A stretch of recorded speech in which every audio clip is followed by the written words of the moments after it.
कुछ और खबरों का रुख कर लेते हैं। बात करेंगे यूपी में कांग्रेस 40% सीटों पर महिला उम्मीदवार उतारेगी। तो क्या ये सिर्फ यूपी तक सीमित रहेगा या फिर ये एक शुरुआत है जिसकी खुशबू पूरे देश में महकेगी?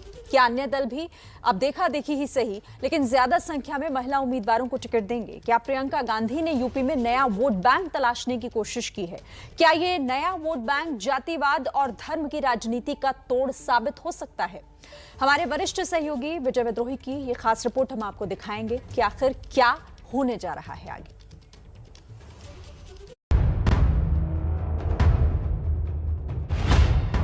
आने वाले विधानसभा चुनाव में उत्तर प्रदेश में कांग्रेस पार्टी 40% टिकट महिलाओं को देगी।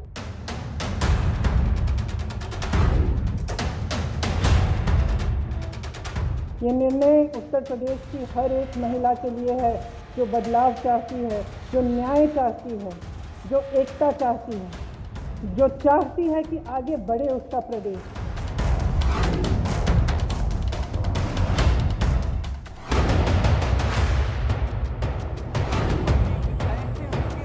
प्रियंका गांधी के बोल इस साल देश की आधी आबादी के कान में घुलने वाले सबसे मीठे बोल थे। सियासत की नजर में इसे गेम चेंजिंग आइडिया बताया जा रहा है। कहते हैं कि बेटियां तकदीर लेकर आती हैं। क्या महिला उम्मीदवार कांग्रेस की तकदीर बदल देगी? क्या देश की पुरुषवादी राजनीति को झटका लगेगा? क्या कांग्रेस के हाथ महिला वोट बैंक का नया खजाना लगेगा? क्या वास्तव में महिला उत्थान हो सकेगा या ये सिर्फ एक जुमला भर है? क्या कांग्रेस नेता अपने घर माता बहनों को महिला उम्मीदवारों के नाम पर टिकट दिलवा देंगे ताकि घर की सीट घर में ही रहे? इन सवालों के जवाब समय देगा। लेकिन अभी तो देखिए, प्रियंका के साथ सेल्फी लेती महिला पुलिसकर्मियों की तस्वीर बहुत कुछ कह रही है।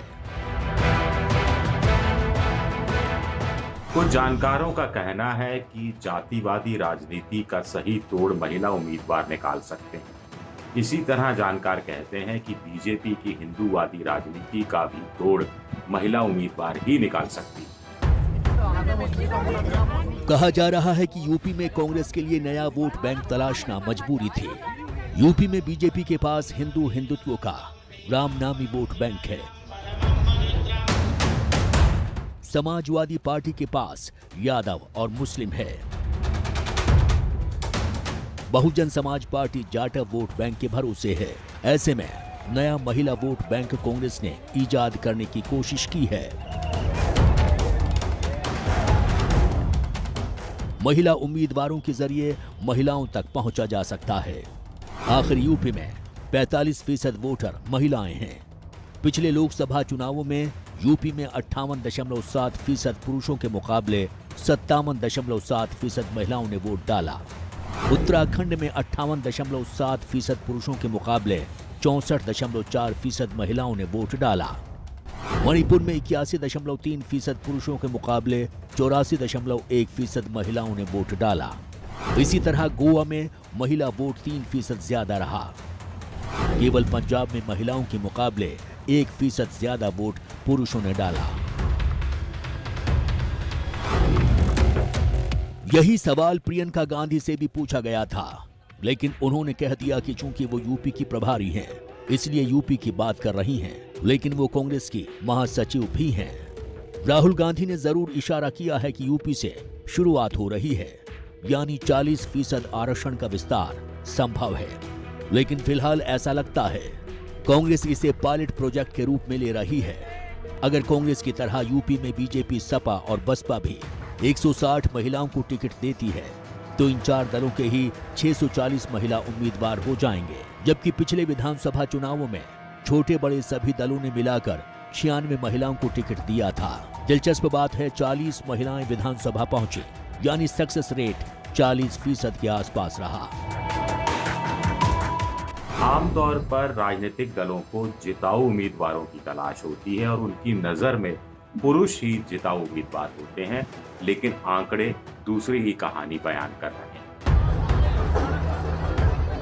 उत्तर भारत के 9 राज्यों के आंकड़े बताते हैं कि इनमें से 8 राज्यों में महिलाओं को कम संख्या में टिकट मिला, लेकिन उनका जीत का प्रतिशत पुरुषों के मुकाबले ज्यादा रहा। राजस्थान, मध्य प्रदेश, यूपी, बिहार, झारखंड, छत्तीसगढ़, पंजाब, हरियाणा और गुजरात, इन 9 राज्यों में महिला आबादी 27 करोड़ है। यहाँ कुल 1636 विधायक हैं, जिनमें से सिर्फ 164 ही महिलाएं हैं। लेकिन जीत के प्रतिशत में बाजी महिलाओं ने मारी है।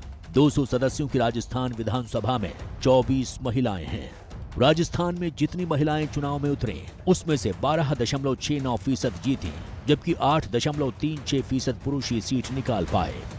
इसी तरह मध्य प्रदेश में महिलाओं की जीत का प्रतिशत 8.4% रहा, जबकि पुरुषों का 7.9%।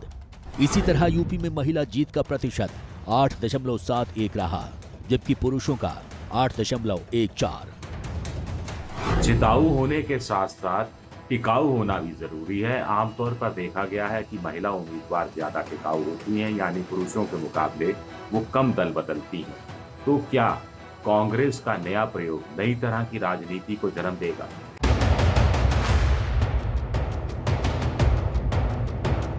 कहा जा रहा है कि ज्यादा संख्या में महिलाएं चुनाव मैदान में उतरती हैं तो वो मुद्दा आधारित सियासत करेंगे, यानी जाति, धर्म, तालिबान, अब्बाजान के मुकाबले महंगाई, बेरोजगारी, पानी, बिजली, गैस पर चर्चा ज्यादा होगी। तो क्या प्रियंका गांधी जाति और धर्म आधारित चुनावी राजनीति के पूरे विमर्श को बदलने की कोशिश कर रही हैं?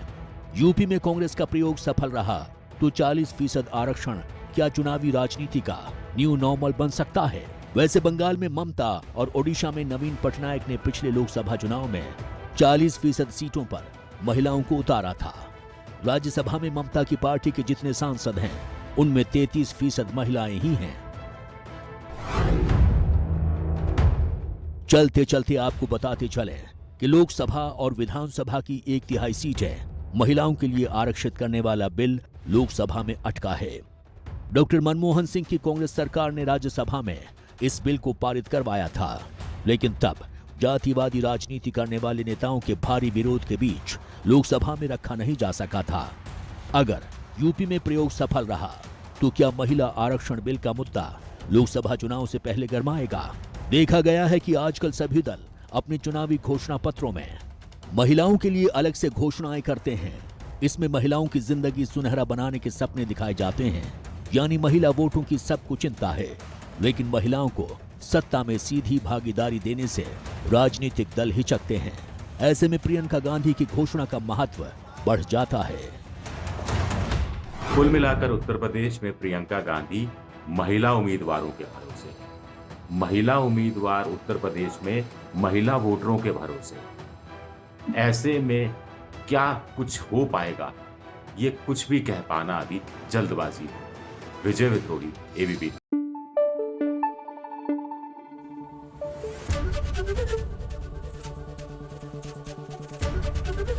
एबीपी न्यूज आपको रखे आगे।